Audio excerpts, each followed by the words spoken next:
An ESL 3003 Language Story Final Project, presented by Amy Mendez and Rebecca Miranda.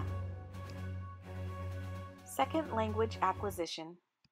As future teachers of English learners, we spend an extensive amount of time understanding the importance of L2 theories, strategies, and concepts, which are vital to our students' success in helping them acquire English. After some discussion on the topics for our final project, Rebecca and I chose second language acquisition because we felt it was the one important to both of us, and each of us had an experience to share regarding our own L2. Todd Ellis, 1997, defines the critical period hypothesis as a period during which target language competence in an L2 can only be achieved if learning commences before a certain age is reached, like puberty. In Stephen Krashen's perspective of children learning a second language and attaining a higher level of proficiency than that of L2 learners later in adulthood supports that hypothesis. However, Krashen has found that we never stop acquiring language. We can acquire our entire lives. However, we don't become as proficient as if we had acquired it in our childhood years. My L2 is Spanish, and I've been exposed to it my entire life. However, in my home we speak English, so I'm able to understand far much more Spanish than I can speak. And I found that although I do not practice Spanish all the time, all I need to do is watch a telenovela for a few weeks, and I have a pretty high level of communicative competence. And when I speak Spanish, I speak it with more confidence, especially when I'm traveling.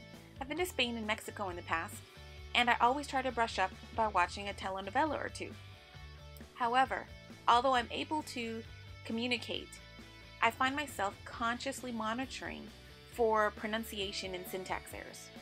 And last spring was my first semester here at UTSA, and the first time I heard about Krashen's monitor model.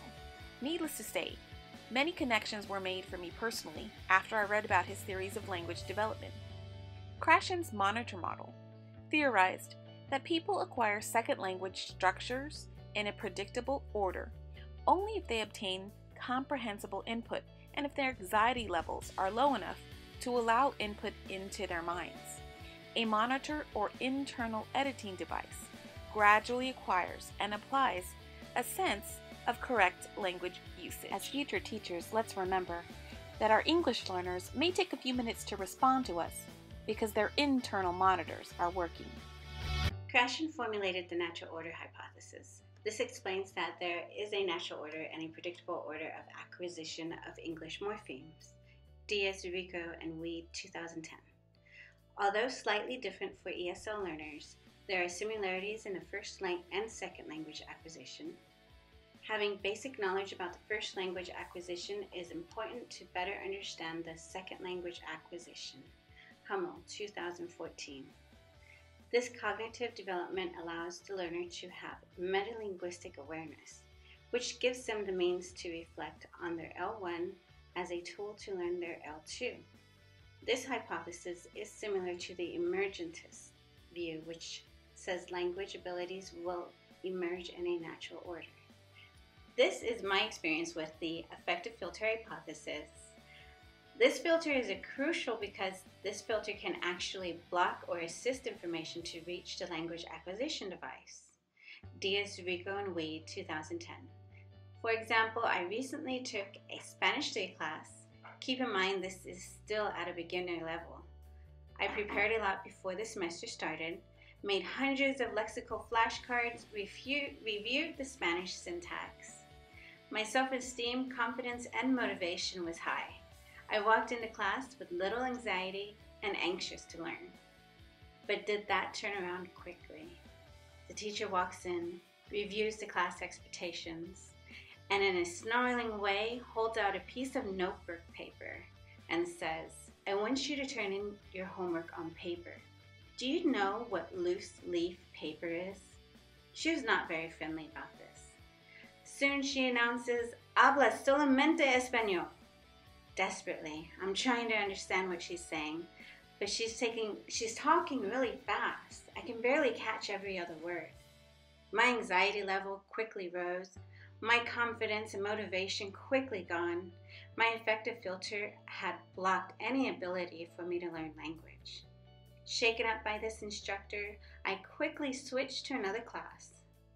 The new teacher spoke to us half in English and half in Spanish. She was also not threatening.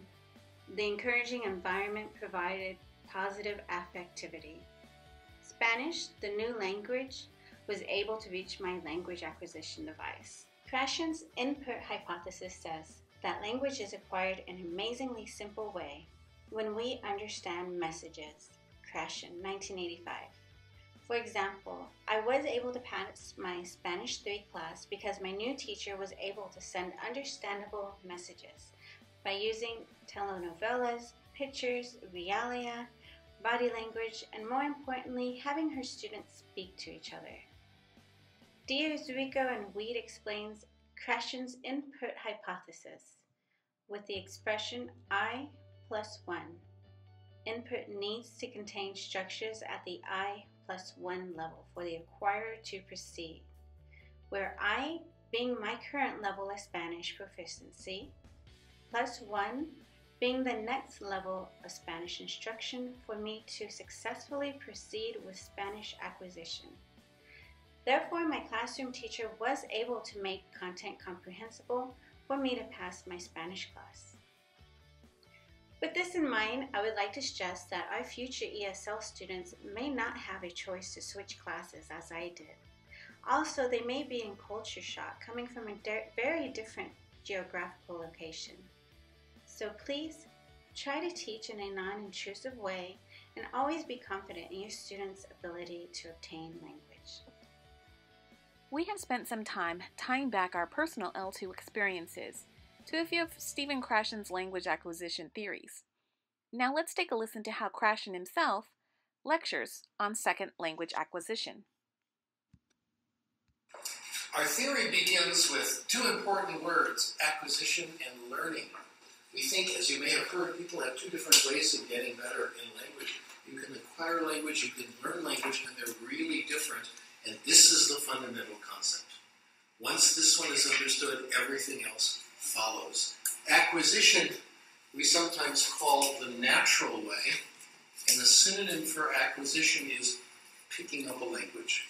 I was in Korea for a couple of weeks and I picked up some Korean. That really means you acquired it. We think acquisition is subconscious, and this really means two things. It means, first of all, while you're acquiring, you don't know you're acquiring. You think you're doing something else. You think you're having a conversation, reading a book. Of course you are. But at the same time, without realizing it, you might be acquiring.